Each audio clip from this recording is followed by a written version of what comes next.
The path of the righteous man is beset on all sides by the inequities of the selfish and the tyranny of evil men. Pulp Fiction wasn't just a crime movie, it was a career resurrecting, culture shifting phenomenon that nearly destroyed careers, sparked violence in theaters, and changed Hollywood forever. Behind those iconic dance moves and philosophical hitmen lay a production filled with studio battles, dangerous stunts gone wrong, and casting decisions that industry executives called career suicide. From John Travolta's career resurrection that studios actively tried to prevent, to the terrifying overdose scene that made audience members collapse during screenings, to the biblical quote that isn't actually from the Bible, we're about to reveal 20 weird facts about Pulp Fiction that will change how you see this masterpiece forever. But first, there's one fact so shocking, so completely unknown, that it reveals the true genius behind Tarantino's most celebrated scene. Stick around for the bonus fact. Ready to take the red pill on Pulp Fiction? Let's dive in. The studio wanted to fire John Travolta before he was even cast. Picture this. It's 1993, and John Travolta is box office poison. His last major hit was Grease 15 years earlier, and his recent films have been financial disasters. When Quentin Tarantino pitched Vincent Vega to executives, their response was brutal. The studio wanted Daniel Day-Lewis, Sean Penn, or William Hurt, but Tarantino fought like a man possessed. What audiences didn't know was that Tarantino had been obsessing over Travolta for months. The director invited Travolta to his apartment, not for an audition, but for what can only be described as a 3-hour philosophical conversation about life, death, and everything in between. Tarantino told him, "You had this philosophical viewpoint that I need for that character. I want him to be thoughtful about whatever he's gone through." The studio's resistance was so fierce that they nearly killed the project rather than greenlight Travolta. But Tarantino held firm, knowing that Vincent Vega wasn't just a hitman, he was a walking existential crisis in a black suit. Samuel L. Jackson's iconic Jerry curl was a mistake that became legend. The most recognizable hairstyle in 90s cinema exists because of a production assistant's geography lesson gone wrong. Tarantino sent a production assistant to the south side of Los Angeles to procure one of those wigs. Not knowing the difference, the assistant made a mistake, bringing back a Jerry curl wig instead. Tarantino was prepared to fire the assistant and start over. But Samuel L. Jackson saw that magnificent curl-crowned disaster and fell in love instantly. He insisted on wearing it, understanding something Tarantino didn't initially grasp. Jules Winfield wasn't just a killer, he was a man from a specific time and place, and that wig told his entire story. The result? That wig became more iconic than most movie characters. It wasn't authenticity they achieved, it was something better, a character so specific and memorable that audiences couldn't imagine Jules any other way. The famous Bible quote isn't from the Bible. Every film student knows Jules's Ezekiel 25:17 speech. It's quoted at parties, referenced in other movies, and treated like sacred text. But here's what will shatter your worldview. The dialogue is not actually a quote from the Bible. Tarantino took it from a 1976 Japanese martial arts film called The Bodyguard. The real Ezekiel 25:17 is a brief, relatively mundane passage about God's vengeance on the Philistines. Tarantino took that single line and built around it an entirely fabricated biblical epic that sounds more authentic than actual scripture. He turned a Japanese B-movie into the Word of God, and audiences bought it completely. What makes this revelation devastating is how perfectly it embodies Pulp Fiction's entire philosophy. Nothing is what it appears to be, authenticity is performance, and the most powerful truths are often the most elaborate lies. The adrenaline scene was filmed in reverse to hide a dangerous truth. The overdose scene that made audiences faint wasn't just shocking because of its content, it was technically impossible to film safely. Tarantino actually filmed John Travolta injecting the adrenaline into Uma Thurman in reverse. Then, during editing, he played the scene backwards so that it looked normal. The The brutal reality of filming that needle plunge forward meant risking Uma Thurman's life with every take. So Tarantino revolutionized how dangerous scenes are shot. They started with the needle already in Thurman's chest, then filmed Travolta pulling it out. In reverse, it became the most visceral injection scene in cinema history. The audience member was taken home, but it caused producers Harvey Weinstein and Bob Shaye to fear the film's violence would make it fail. That backward film scene was so realistic that it nearly got the entire sequence cut from the final film. Art imitating life, life imitating art, filmed in reverse. Bruce Willis saved the movie by tanking his own career. Pulp Fiction's $8 million budget was considered microscopic, even by 1994 standards. The initial budget was reportedly even lower until Bruce Willis was added to the cast. He had a recent string of domestic flops, but was still a box office draw overseas. But Willis didn't just provide financial credibility, he provided something more valuable: respectability. What audiences didn't know was that Willis was in the middle of his own career crisis. His action hero status was crumbling, and his recent dramatic attempts had been met with ridicule. Taking Butch Coolidge meant accepting that his leading man days might be over. But Willis understood what Tarantino was building: a career resurrection machine. $5 million went to pay the actors and actresses' salaries. Over half the budget went to talent, meaning this wasn't just a low-budget film. It was a high-stakes gamble on actors betting their careers on an unproven director's vision. The dancing scene almost didn't happen because of Travolta's fears. The twist contest at Jack Rabbit Slim's became one of cinema's most joyful moments, but it nearly never existed. Travolta, still traumatized by Saturday Night Fever typecasting, was terrified that dancing would trap him forever in the disco era. He begged Tarantino to cut the scene, arguing that Vincent Vega wouldn't know how to dance. But Tarantino had a different vision. He didn't want Travolta the dancer. He wanted Vincent Vega discovering movement again. The scene isn't about perfect choreography. It's about a man remembering how to feel alive. Travolta's hesitation became the character's hesitation, and that tension created magic. The result was pure cinema alchemy. Two characters who barely know each other, played by actors betting their careers on this moment, creating something that feels both spontaneous and eternal. That dance saved both their careers and gave audiences a moment of pure joy in a film drowning in violence. The GIMP costume created an on-set safety crisis. The basement sequence with Zed and Maynard required the most disturbing costume in film history: the GIMP suit. But what seemed like a simple costume design became a production nightmare when the actor inside couldn't breathe properly. Multiple takes were ruined when the performer passed out mid-scene. The leather mask restricted airflow so severely that they had to station a medic off-camera with oxygen tanks. Between takes, crew members frantically cut additional breathing holes while trying to maintain the costume's terrifying appearance. The actor playing the GIMP required constant monitoring, turning every shot into a race against suffocation. This wasn't just a costume, it was a torture device that pushed the boundaries of what actors should endure for their craft. The final performance carries that genuine desperation, that real struggle for breath that no amount of method acting could replicate. Tarantino wrote himself into the movie to control the N-word scene. Jimmy's garage scene exists for one reason: Tarantino needed to control the film's most controversial dialogue personally.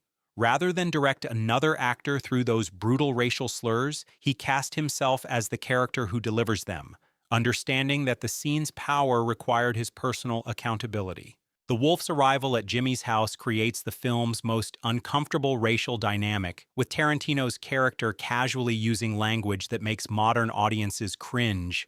But this wasn't accidental. It was a calculated exposure of how casual racism operates in criminal environments. Tarantino knew that having another actor deliver those lines would create distance between the director and his choices. By playing Jimmy himself, he forced himself to embody the ugly reality of his own writing, creating a scene that's simultaneously necessary and nearly unwatchable. The briefcase contains Marcellus Wallace's soul. The briefcase mystery has spawned decades of theories, but the truth is more mythological than mysterious. The golden glow, the combination 666, Marcellus Wallace's Band-Aid covering the back of his neck, these aren't random details. They're deliberate references to the Faustian bargain that drives the entire narrative. Wallace has sold his soul, literally, and the briefcase contains that most precious commodity. Vincent and Jules aren't just retrieving stolen property, they're soul collectors, angels of death operating in a universe where damnation is a business transaction. The Band-Aid covers the wound where Wallace's soul was extracted. This interpretation transforms every character interaction. Jules' spiritual awakening becomes literal salvation. Vincent's death becomes cosmic justice. The entire film operates as modern mythology, where briefcases replace golden fleeces and hitmen replace heroes. The film structure was inspired by a card game gone wrong. Before we continue revealing these devastating secrets, go ahead and like and subscribe because you're about to discover how a simple game of cards created cinema's most influential narrative structure. Tarantino conceived Pulp Fiction's non-linear timeline during a particularly brutal poker game. As stories were told out of order around the table, players revealing information strategically, withholding crucial details, building suspense through selective disclosure, Tarantino realized he was witnessing perfect narrative structure. The three-act structure that had dominated Hollywood for decades suddenly seemed primitive.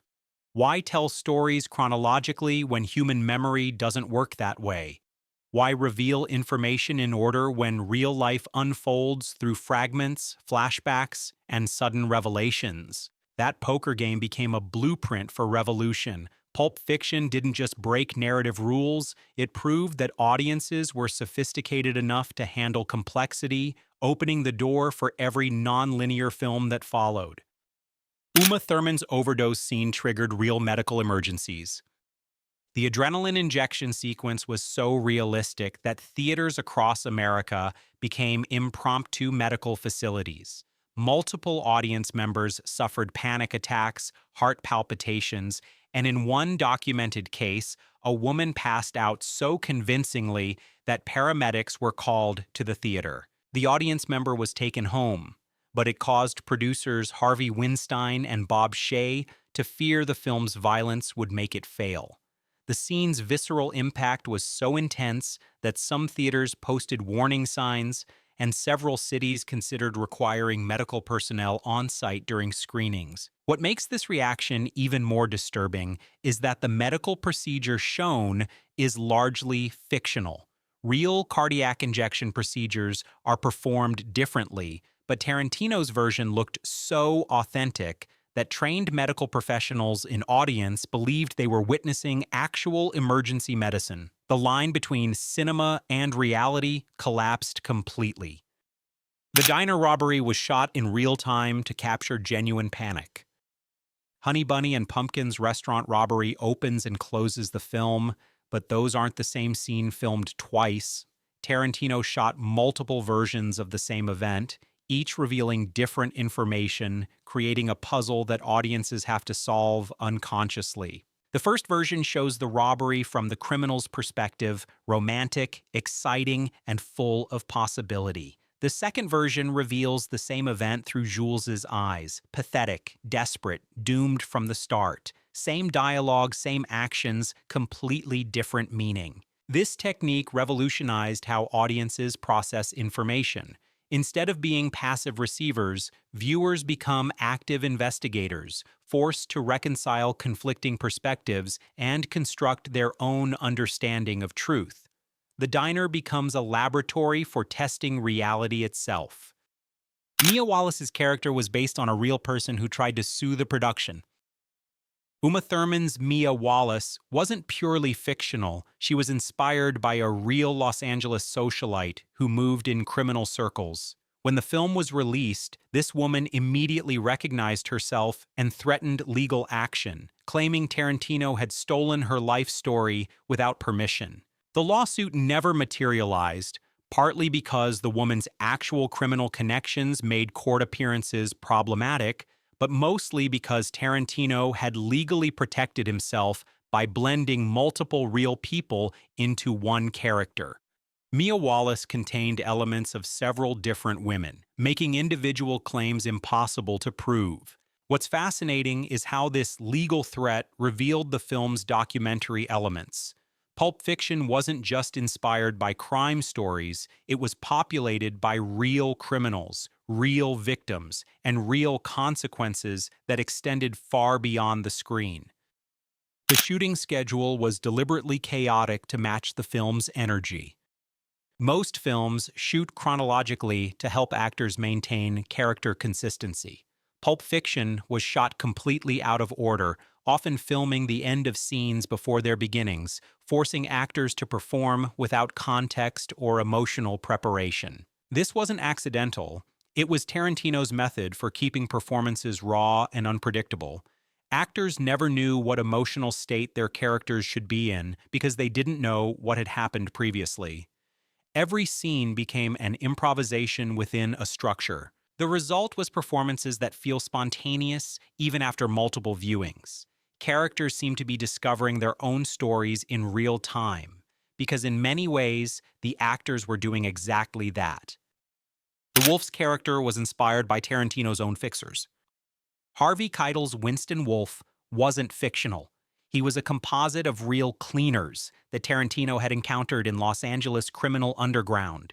These professionals exist in reality, providing exactly the services Wolfe provides in the film, and their methods are surprisingly similar to what's shown on screen. The dialogue Wolfe uses, the systematic approach to crisis management, and even the precise timing of his operations all were based on detailed interviews with actual fixers who operate in major American cities. Tarantino spent months researching this underworld profession. What's disturbing is how normal these people are in real life. They're not dramatic criminals. They're business people who happen to specialize in making problems disappear. Wolf's calm professionalism isn't movie magic. It's documentary realism applied to criminal enterprise. The Royale with cheese scene nearly got cut for being too European. Vincent's explanation of European McDonald's differences seems like throwaway dialogue, but it almost ended up on the cutting room floor because test audiences found it pretentious. Studio executives worried that American audiences wouldn't connect with references to foreign cultures. Tarantino fought to keep the scene because he understood its true purpose. It wasn't really about hamburgers, it was about how even the most familiar experiences become alien when context changes. Vincent and Jules exist in a world where everything they think they know might be wrong. The scene survived because it perfectly encapsulates the film's central theme. Perception shapes reality, and reality is always more complex than it appears. A hamburger isn't just a hamburger when you're operating in someone else's universe. Butch's Gold Watch story required 3 different child actors. The scene where young Butch receives his father's gold watch required unprecedented child actor coordination. 3 different children played Butch at different ages within the same sequence, and the continuity challenges nearly broke the production schedule. Each child had to match not just physical appearance, but emotional resonance. The watch had to feel equally important to a 5-year-old and a 10-year-old, requiring performances that carried identical weight across different developmental stages. The final sequence seamlessly blends 3 separate performances into one emotional journey, creating the illusion that we're watching one child grow up in real time. It's technical filmmaking mastery disguised as simple storytelling. The film's violence was mathematically calculated. Every act of violence in Pulp Fiction was precisely timed and positioned according to Tarantino's mathematical formula for audience engagement. He mapped viewer attention spans, emotional peaks, and recovery periods to create a violence rhythm that maximizes impact while avoiding numbness. The time between Vincent's accidental shooting of Marvin and his death in Butch's apartment isn't arbitrary. It's calculated to allow audiences to forget Vincent's mortality before shocking them with his demise. Every violent act serves narrative mathematics. This approach revolutionized how action sequences are constructed. Instead of random brutality, Pulp Fiction created violence with purpose, meaning, and calculated emotional impact that influenced every crime film that followed. The soundtrack was assembled before the script was finished. Most films choose music after shooting completes. Pulp Fiction's soundtrack was assembled while Tarantino was still writing, with each song inspiring specific scenes and character moments. The music didn't support the story, it created the story. Chuck Berry's You Never Can Tell existed before Mia and Vincent's dance scene was written. Tarantino heard the song and immediately envisioned two people discovering a connection through movement. The scene was written to match the music's emotional arc. This reverse approach created perfect synchronization between sound and story. Every musical moment feels inevitable because it was literally built into the film's DNA from conception. The film's title comes from cheap detective magazines that inspired real murders. Pulp Fiction references the cheap crime magazines of the 1940s and 50s, but what most people don't know is that these publications were linked to actual crimes. Several documented murder cases involved killers who claimed inspiration from pulp magazine stories. Tarantino chose this title because he wanted to acknowledge cinema's debt to those morally ambiguous publications that glorified violence while pretending to condemn it. His film operates in the same ethical gray area, condemning violence while making it seductive. The title becomes a confession. We're watching Pulp Fiction, cheap thrills dressed up as art, and we're complicit in the violence because we choose to be entertained by it. Bonus fact. Here's the fact that changes everything. John Travolta's method of preparation for Vincent Vega's drug scenes involved extensive research into heroin addiction that went far beyond what anyone knew. Travolta spent weeks interviewing active addicts, visiting shooting galleries, and observing the physical and psychological effects of heroin use firsthand. What made this research dangerous wasn't the physical risk, it was the psychological impact. Travolta became so immersed in addiction culture that his behavior on set started to concern the cast and crew. He would remain in character between takes for hours, displaying the slow reactions and emotional numbness of someone under the influence. Uma Thurman later revealed that Travolta's commitment to authenticity made their scenes together genuinely unsettling. She never knew if she was acting with John Travolta or Vincent Vega, and that uncertainty created the electric tension that makes their relationship so compelling on screen.